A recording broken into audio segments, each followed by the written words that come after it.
instituciones privadas, porque tendrán más capacidad de adaptación y tendrán una clientela capaz de soportar los gastos que esta situación origina, y el mundo de lo público se vea reducido a lo asistencial cada vez más. Y en esa misma medida solo válido para las clases que no tengan dinero para recursos económicos para pagarse la educación privatizada en términos formales o no formales. Existe la posibilidad de que la escuela se reforme y hagamos un ejercicio crítico a nivel universal, pero a nivel nacional y a nivel local, para rescatar los valores primigenios, diría yo, de la educación, no los primitivos, que aún tienen valor. Tendríamos que reconstruir el discurso y las prácticas, poner nuestra práctica a la luz de las críticas de nosotros mismos, de los compañeros, de los escritores, de los políticos y los políticos de las suyas propias, ¿no? Y la otra solución que cabe atisbar en el horizonte, estos 4 escenarios están tratados en un trabajo de la OCDE. La otra solución es simplemente pensar en una cosa muy sencilla. La escuela no fue siempre eterna. A lo mejor no tiene por qué ser definitivamente eterna. Iván Illich, en los años 70 y muy poco, o 70 exactamente, publicó lo escribió en México, en Cuernavaca, y se editó en Seix y Barral, en castellano al menos por allá. Escribió la profética obra de la desescolarización obligatoria. Hoy posiblemente no sea una profecía, hoy posiblemente sea una amenaza, aunque no una realidad. Buenas tardes y muchas gracias.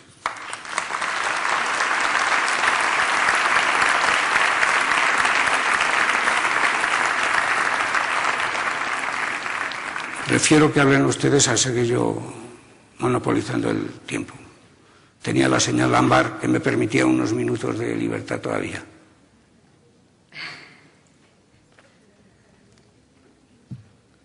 Bueno, doctor Jiménez, después de este cierre, que en realidad es una apertura, me corresponde conducir los minutos que están dedicados a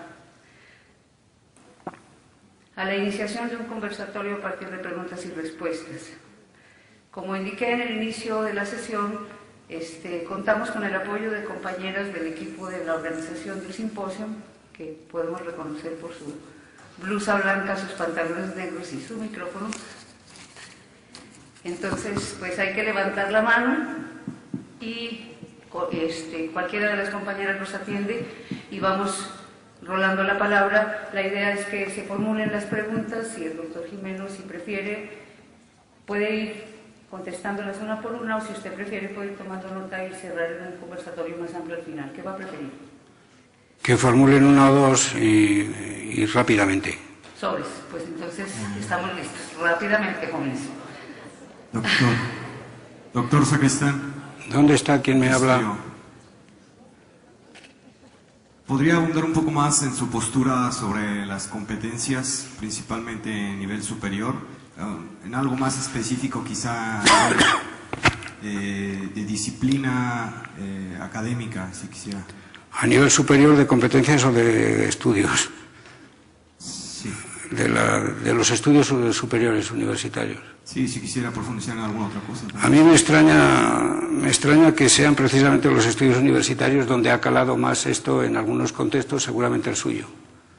Tal vez los maestros no son considerados como dignos de participar de tan excelso lenguaje y se les deje para una segunda parte. Por otra parte, me parece muy bien, irónicamente, que sea la universidad la que se plantea nuevas formas de dar enseñanza, aunque no tenga nada de nuevo. Y es la enseñanza universitaria la que ha tomado este reto, porque es la más sometida a la presión economicista del mercado y la más sometida al valor, a la selección de contenidos valiosos, rentables y competitivos. Pero se plantean múltiples perspectivas y vías de salida y de profundización. En mi universidad, solo el 35% de los estudiantes caen dentro del paraguas de este lenguaje, porque el 70% casi restante son gentes que se dedican a estas cosas tan inútiles como la filología, la historia, la geografía, la política, el derecho, la sociología, la pedagogía, la psicología, Y este lenguaje solo vale perfectamente para las escuelas de ingenieros y para algunas facultades de ciencias, porque para la ciencia pura tampoco sirve. No me veo yo a Einstein formular su teoría en términos de competencias, ni me veo a Habermas puesto en el papel de traducir sus complejos pensamientos en términos de competencias. Posiblemente nos dejarán incompetentes para el resto de nuestros días a los demás. Yo digo que la universidad ha descubierto la pedagogía, pero la ha descubierto mal, porque sobre enseñanza superior hay tal cantidad de literatura escrita, hay tal cantidad de perspectivas para orientar la educación superior, que es maravillosamente explicable la ignorancia que tiene la universidad para elegir una que no es de las más fecundas.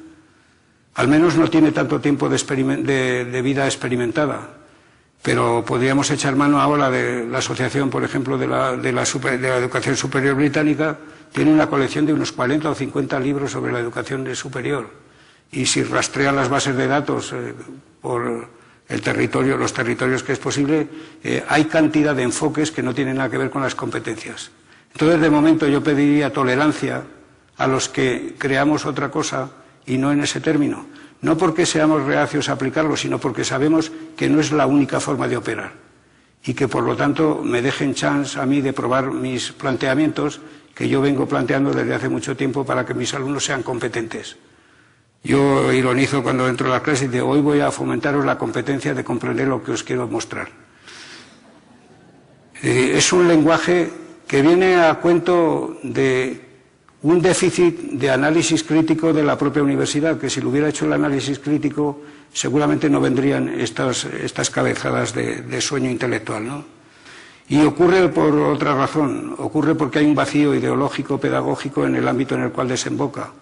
Y si uno supiera lo que es la enseñanza superior, lo que ha sido y lo que debe ser de formación del ciudadano en los altos niveles de la cultura y del conocimiento, vería que hay otras posibilidades en lugar de las competencias. Pero la pregunta fuerte, o la contestación más fuerte, que se haría la pregunta es, ¿cómo es compatible el conocimiento especulativo, creativo, crítico y revisable con la formulación de competencias? Salvo que me digan que el alumno ha de ser competente en esto. Si me lo dicen eso es como si no me dicen nada.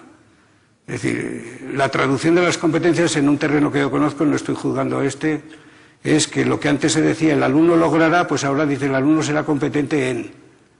Y antes se decía logrará la capacidad de expresión verbal y ahora dice será competente en expresar verbalmente.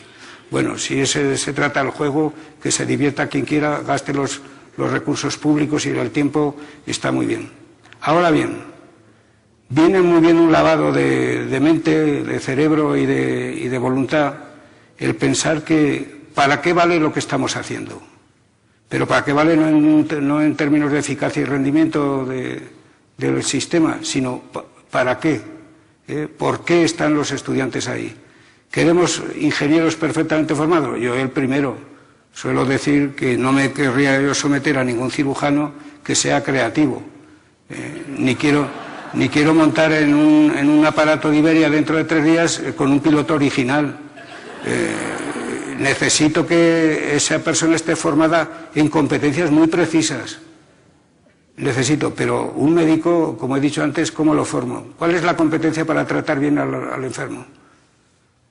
Pues es polémico, cuando uno admite que todo conocimiento es polémico, todo, hasta la teología tiene versiones diferentes y es la ciencia de la unidad divina, cuando todo es polémico y todo debe ser polemizado, las competencias plantean un pensamiento convergente, salvo que se adopte el principio lingüístico de decir que quiero que sean competentes críticamente, pero no suelen hacerlo.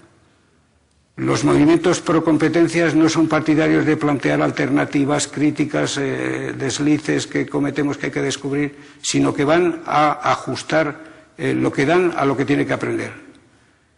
Bueno, aquí se plantea otro problema. ¿Cómo formular una competencia para que sea algo distinto de los contenidos? Pues yo sencillamente no lo sé. Solo sé que la competencia es el logro de un proceso largo que atraviesa por todas las actividades, pero en la misma medida que sé que es eso, no sé cómo se hace. Es decir, yo sé que el objetivo es a donde me dirijo, que la competencia es lo que quiero que logren, pero no sé cómo lo que quiero que logren y el objetivo me dice lo que debo hacer ahora. Y no ha habido nadie que haya planteado eso, salvo en el terreno vocacional, que llaman los anglosajones, o profesional, que llamamos nosotros, en profesiones donde son susceptibles de hacer.